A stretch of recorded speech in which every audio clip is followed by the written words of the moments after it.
Karnataka state Waqf board के additional CEO doctor Majuddin Khan Karnataka Urdu academy के registrar नामजद हुए हैं। वक्फ बोर्ड के अहदे के साथ साथ एडिशनल चार्ज लेते हुए आज कर्नाटका उर्दू एकेडमी के दफ्तर पहुंचकर माजुद्दीन खान ने अपने अहदे का जायज़ा लिया।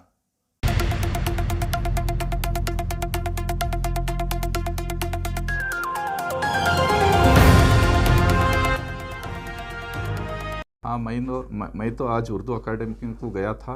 वहाँ पर मैं हाज़िरी देकर आज मैं रिपोर्ट कर लिया हूँ। इंशाअल्लाह मैं उर्दू अकेडमी के जो भी मकासद हैं वो अच्छी तरह जान के हर एक मकासद को पूरा करने की मैं ज़रूर कोशिश करूँगा। मैं आज ये वहाँ पर मुझे मालूम हुआ कि उर्दू अकेडमी के 3 मकासद हैं। उसमें सबसे पहला मकासद तो टू प्रमोट उर्दू लैंग्वेज, दूसरा मकासद टू प्रमोट उर्दू लिटरेचर, तीसरा मकसद वहाँ का to promote culture related to Urdu.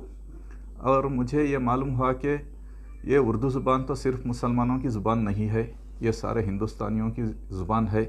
सबसे पहले हम इस कदम को उठाना है कि उर्दू ज़ुबान को हम फलाह और बहबूदी की तरफ लेकर जाना है।